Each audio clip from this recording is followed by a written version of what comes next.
If I had an opportunity to go back to my 25-year-old self or my 20-year-old self, I would tell myself, little girl, even in our Jamaican patois, little girl, live more.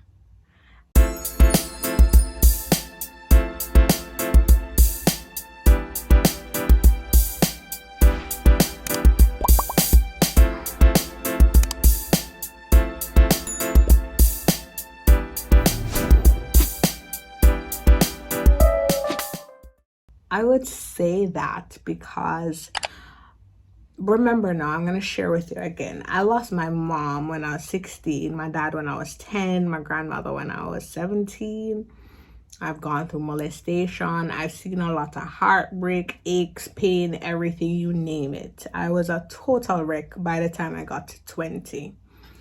If I could talk to myself in that moment when I was so broken, guys, let me tell you, I was so broken that if a relative called and they would just talk about something about my mother or my grandmother or say, boy, if you need support, I would just break right down. Like, it would take nothing for me to break down. And I wasn't living. If I'm to be honest, I wasn't living at that time because I was so worried about everything.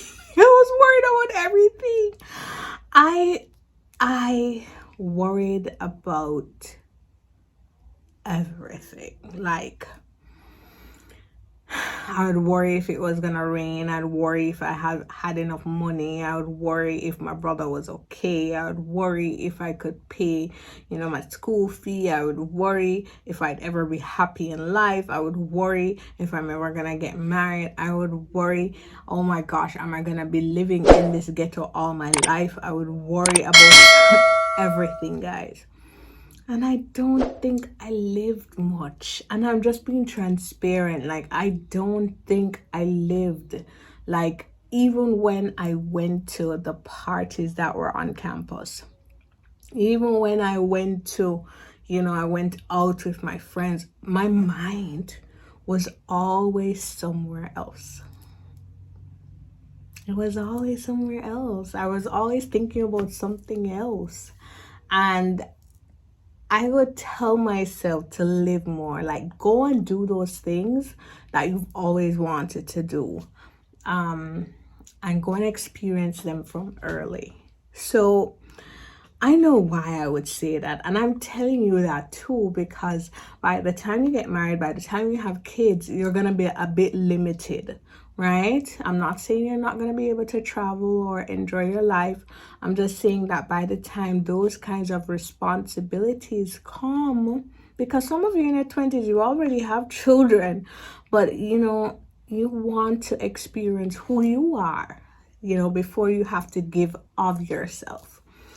So I'd say live more. And number 9 is I tell myself to be more confident in myself.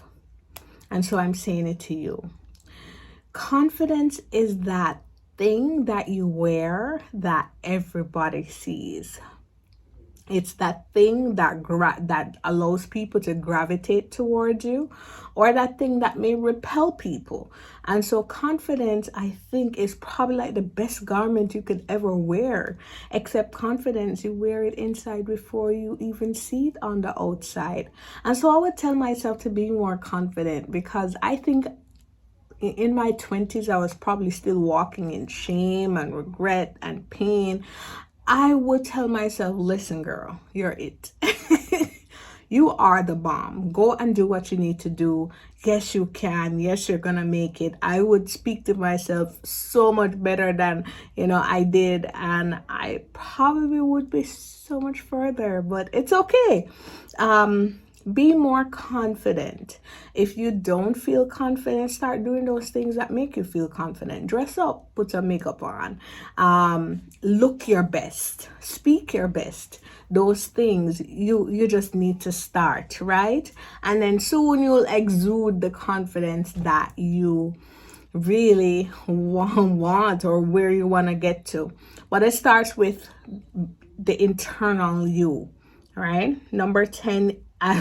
This is number 10. You're gonna love number 10. So the advice for number 10 is that sex is even better with your husband. I said it. I said it. It's even better with somebody that you love and you're committed to for the rest of your life.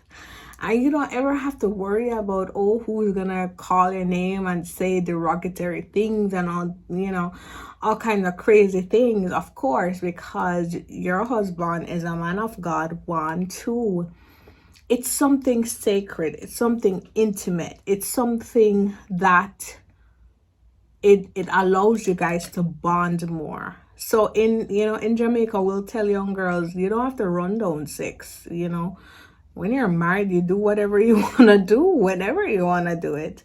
And so I would tell myself that you're not missing anything out, right? Like, I remember when I was younger, I used to feel bad because I was like, oh, all these girls are, they're getting busy. They were doing a lot during high school. Mind you, I was so afraid. I never did anything because I was afraid my mom would find out. And so I felt like I didn't know anything, and I needed to experiment after my mom's death, which was when I was like 18. But I would tell myself that you're not missing anything. In fact, by the time you get married, you are going to love it. So I'm telling you that it is so much special, so much more special, so much more enjoyable when you know that person is yours and yours forever, ever, ever. So you don't have to run that down, right? Number 11 is you can't pour from an empty cup. Stop trying to please everybody. Like, everybody doesn't like you. They will never like you. In fact, like, some people never like you, right? Get that memo. Get it in your head. There's nothing you can do. You can't buy it. You can't do anything to get them to like you. And so stop trying. And also know that for the persons that do love you and want your time and attention, if you are feeling depleted, you have to refresh yourself first before you go down that road, because you're going to be drained and you're not going to be able to give that 100% that you need to give. And so I tell you not to pour from an empty cup.